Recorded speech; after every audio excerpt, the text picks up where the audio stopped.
Aujourd'hui, dans le cadre des petites lectures en temps de peste pangoline, je vais vous lire quelques pages du début d'un ouvrage extrêmement célèbre et peut-être pourtant méconnu de beaucoup d'entre vous.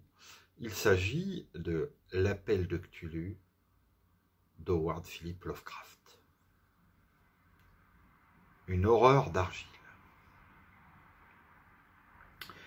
La chose la plus miséricordieuse en ce monde, je crois, c'est l'inaptitude de l'esprit humain à corréler tout ce dont il est témoin. Nous vivons sur une placide île d'ignorance, au milieu de noires mers d'infini. Et cela ne veut pas dire que nous puissions voyager loin. Les sciences, chacune attelée à sa propre direction, nous ont jusqu'ici peu fait de tort. Mais rassembler nos connaissances dissociées nous ouvrira de si terrifiants horizons de réalité et la considération de notre effrayante position ici-bas, que soit nous deviendrons fous de la révélation, soit nous en fuirons la lumière mortelle dans la paix et la sécurité d'une nouvelle ère d'obscurité. Les théosophes ont pressenti l'impressionnante grandeur du cycle cosmique où notre monde et la race humaine ne sont qu'un épisode transitoire.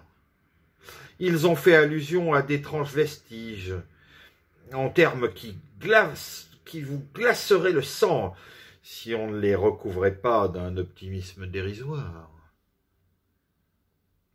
Mais ce n'est pas d'eux que j'emprunte ce singulier aperçu sur ces éternités interdites qui m'effraient quand je pense à elles. Et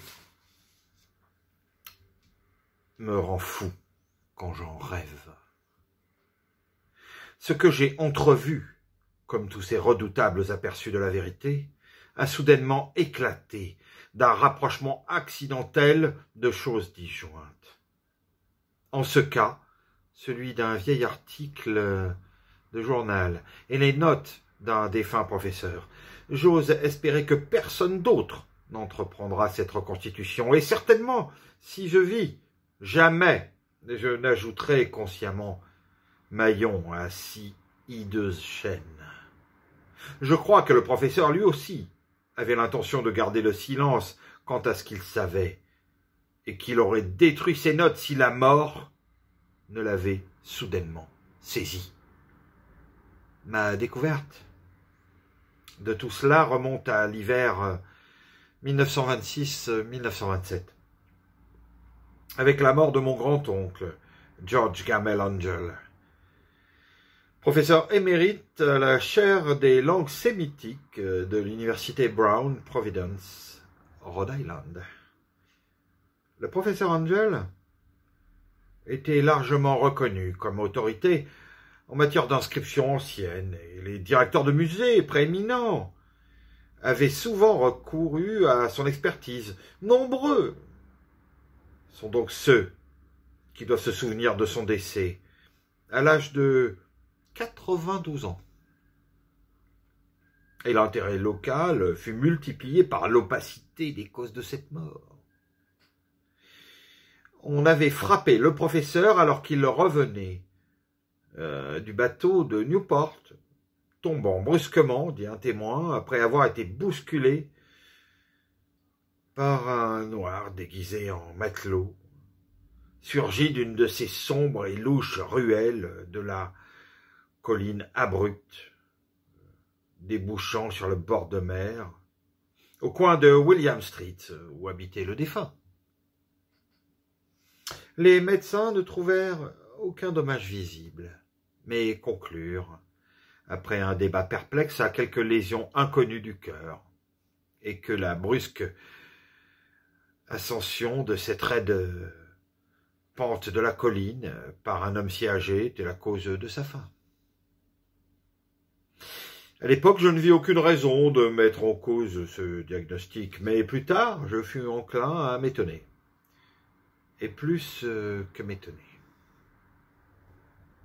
En tant qu'héritier et exécuteur testamentaire de mon grand-oncle, qui mourut veuf et sans enfant, c'était le moindre que j'étudie ses papiers avec quelques minutie. Et dans ce but, je déménageai des caisses entières de dossiers chez moi à Boston. L'essentiel du matériel que je compilais sera bientôt publié dans la Société américaine d'archéologie, mais il y avait là une boîte que je trouvais curieuse à l'excès et que je me sentis peu disposé à montrer à d'autres yeux. Elle était cadenassée et je n'en trouvais pas la clé jusqu'à ce qu'il me vînt l'idée d'examiner le trousseau personnel que le professeur gardait toujours dans sa poche.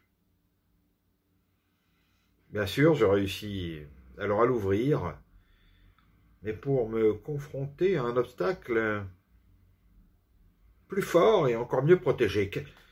Quelle pouvait donc être la signification de ce bizarre bas-relief d'argile et de ce fatras de notes, coupures de journaux et divagations que j'y trouvais? Mon oncle, sur ses vieux jours, était-il devenu crédule à la plus superficielle des impostures? Je me résolus à chercher quel sculpteur excentrique était responsable de cette apparente perturbation de la tranquillité d'esprit d'un vieil homme. Ce bas-relief était un rectangle brut de moins d'1 pouce d'épaisseur et de 5 à 6 pouces de long. Bien certainement d'origine contemporaine. Ce qu'il représentait par contre était loin d'être moderne par l'atmosphère et la suggestion. Nombreuses et extravagantes sont les fantaisies du cubisme et du futurisme, mais elles ne reproduisent pas si souvent cette régularité énigmatique qui hante l'écriture préhistorique. Une sorte d'écriture, c'est ce que semblait être la masse de ces motifs. Mais dans toute ma mémoire, malgré une grande familiarité avec les écrits et collections de mon oncle, aucun moyen d'identifier celle-ci en particulier, et même de lui trouver les affiliations les plus indirectes. Sur ces hiéroglyphes apparents, une figure d'une intention picturale évidente, même si son exécution impressionniste interdisait toute idée claire de sa nature. On aurait dit une sorte de monstre, ou un symbole représentant un monstre, d'une forme que seule une imagination malade pouvait concevoir. Si je dis qu'un genre d'imagination enfiévrée tentait de superposer simultanément les images d'une pieuvre, d'un dragon et d'une caricature humaine, je ne trahirais pas l'esprit de la chose. Une tête de poulpe avec des tentacules surmontés d'un corps ridicule avec des écailles et des ailes rudimentaires. Mais c'était l'impression générale de l'ensemble qui le rendait le plus terriblement effrayant. Au-delà de l'image, la vague suggestion d'une architecture cyclopéenne. Le texte qui accompagnait cette bizarrerie, hors une liasse de coupures de presse, était l'écriture du professeur Angel, la plus récente, et ne voulait pas prétendre à un style littéraire. Ce qui semblait en être le document principal avait pour titre « Le culte de Cthulhu ». En caractères méticuleusement tracés pour éviter toute erreur de lecture d'un mot aussi invraisemblable. Le manuscrit était divisé en 2 sections, la première ayant pour titre 1925, Rêve et travail du rêve, de H.A. Wilcox, 7 Street, Thomas Street, Providence. Saint Thomas Street, Providence. Et la seconde, récit de l'inspecteur John R. Legrasse, 121, Bienville Street, Nouvelle-Orléans. Et note sur même sujet, reprise du professeur Webb. Les autres manuscrits consistaient en brèves notes, quelques-uns rendant compte des rêves insolites de différents personnages, d'autres consistant en citations de livres théosophiques et de magazines, notamment l'Atlantis de William Scott Elliott et son Lost Lemuria. Le reste en commentaires sur des sociétés secrètes en survivance et des cultes cachés avec des renvois au passage de quelques livres mythologiques ou anthropologiques de référence, comme le Rameau d'or de Fraser, le culte des sorcières en Europe de l'Ouest de Madame Murray.